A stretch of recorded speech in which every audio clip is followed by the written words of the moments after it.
আর বাজারে কমলা লেবু ছড়াছড়ি। ভাবলাম কমলার হালুয়া তৈরি করলে কেমন হয়। হালকা টক মিষ্টি এই হালুয়া খেতে কিন্তু চমৎকার। বিশেষ করে যারা হালকা মিষ্টি পছন্দ করেন তাদের জন্য তো এটা পছন্দের তালিকায় একদম ওপরের দিকে। কিভাবে বানিয়ে নেওয়া যায় কমলা লেবুর হালুয়া, চলুন দেখে নেওয়া যায়। এখানে আমি 1.5 কাপ কমলা লেবুর জুস নিয়ে নিয়েছি। আচ্ছা, এখানে একটা কথা বলি, ক্যান্ড জুসের থেকে বা টেট্রাপ্যাক অরেঞ্জ জুসের থেকে ফ্রেশ কমলা লেবুর রস নেওয়াটাই বেটার। আর নিয়ে নেব 5 চামচ কর্নফ্লাওয়ার। এবারে এই কর্নফ্লাওয়ার আর অরেঞ্জ জুসটাকে খুব ভালোভাবে মিশিয়ে নিতে হবে। খেয়াল রাখতে হবে যাতে কোনো রকম যেন লাম্পস না তৈরি হয়। কোনো রকম তামঝাম ছাড়া অতি সহজেই কিন্তু কমলার এই হালুয়া তৈরি হয়ে যায়, আর খেতেও কিন্তু খুব মজাদার। গ্যাসে একটা কড়াই বসিয়ে তার মধ্যে কর্নফ্লাওয়ার মেশানো কমলার রসটাকে ঢেলে দিলাম। গ্যাসের ফ্লেম কিন্তু এখানে লোতে রাখতে হবে, আর অনবরত মিশ্রণটাকে নাড়িয়ে যেতে হবে। এখানে আমি অর্ধেকটা পাতিলেবুর রস মিশিয়ে দিলাম। কমলার মিষ্টিটাকে এই হালকা টক ভাবটা ব্যালেন্স করবে।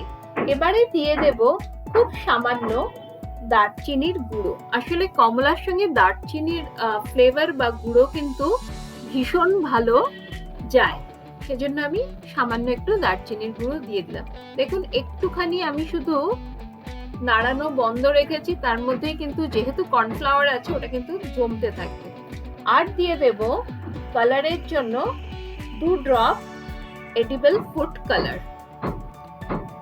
মিনিট 3 এটাকে ভালোভাবে নাড়লেই দেখবেন মিশ্রণটা ঘন হতে শুরু করেছে। এবারে হালুয়াতে মিশিয়ে দেব 3/4 কাপ গুঁড়ো চিনি। এখানে আমি সাধারণ চিনিটাকেই মিক্সিতে পাউডার করে নিয়েছি। আপনি এমনি দানাদার চিনিও দিতে পারেন। আমি গুঁড়ো চিনি এই জন্য দিয়েছি যাতে তাড়াতাড়ি এটা মিশে যায়। চিনি মেশানোর পরে হালুয়াটা কিন্তু একটু পাতলা হয়ে যাবে। নাড়ানোটা কিন্তু বন্ধ করলে চলবে না, কনস্ট্যান্ট হালুয়াটাকে নাড়িয়ে যেতে হবে। এবারে আস্তে আস্তে দেখবেন হালুয়াটা একটা শেপ নিতে শুরু করেছে। তো এই অবস্থায় এবারে প্রথমে দিয়ে দেব 1 চামচ ঘি। ঘিটা খুব ভালোভাবে হালুয়ার সঙ্গে মিশিয়ে নেব। এখানে আমি টোটাল 3 চামচ ঘিয়ের ব্যবহার করেছি। ঘি ভালোভাবে হালুয়ার সঙ্গে মিশিয়ে নেওয়া হলো। হালুয়া কিন্তু আমাদের তৈরি। এই ঘি শুধু যে টেস্ট বা ফ্লেভার বাড়ায় তাই নয়, হালুয়াতে একটা শাইন বা গ্লেজও এনে দেয়।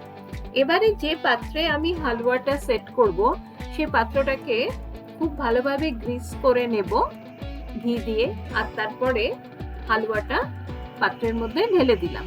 এখানে একটা কথা বলি, খুব ঘন করে হালুয়া পাক দেবেন না, তাহলে কিন্তু হালুয়া জমে যাওয়ার পরও বেশি শক্ত হয়ে যাবে। একটু নরম অবস্থাতেই হালুয়াটাকে পাত্রে ঢেলে নিতে হবে।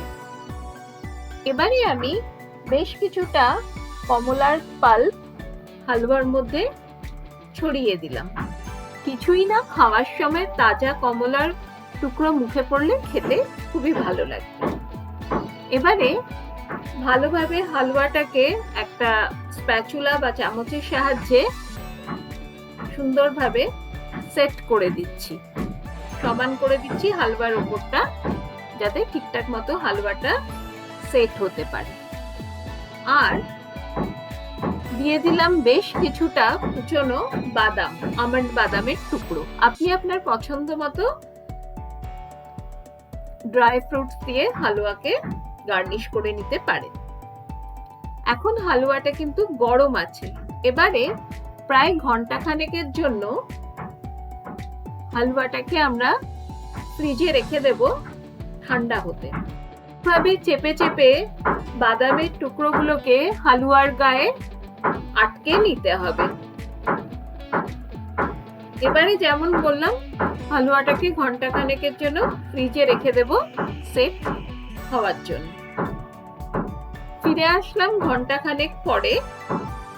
হালুয়া কিন্তু এখন আমাদের সেট হয়ে গেছে।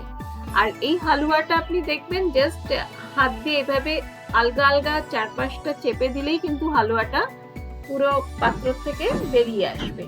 এবার একটা থালায় পাত্রটা উল্টে দিয়ে হালুয়াটাকে বের করে নেব।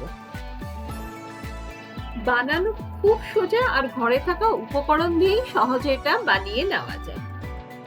এবারে ছুরির সাহায্যে অসমান ধারগুলোকে কেটে আমি বরফির আকারে টুকরো করে কেটে নেব।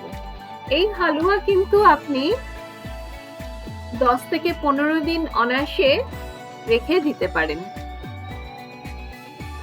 রেসিপিটি ভালো লাগলে একটি লাইক দিয়ে অনেক অনেক শেয়ার করুন। আমার চ্যানেলে নতুন বন্ধু হলে চ্যানেলটিকে সাবস্ক্রাইব করে আমার পাশে থাকার অনুরোধ রইল, যাতে যখনই আমি নতুন কোনো রেসিপি আপলোড করব আপনাদের কাছে নোটিফিকেশন পৌঁছে যাবে। নতুন নতুন আর অভিনবত্বে ভরা রেসিপির খোঁজ পেতে গেলে কিন্তু অ্যাপেটাইটের ফেসবুক পেজটিকে ফলো করে নিতেই হবে। অনেক ইউনিক হালুয়ার রেসিপি কিন্তু আমার চ্যানেলে অলরেডি আছে, যেমন ডিমের হালুয়া, আনারসের হালুয়া, মোহনভোগ ইত্যাদি। এতক্ষণ আপনাদের সঙ্গে ছিলাম আমি সোমা। আজ তাহলে এ পর্যন্তই।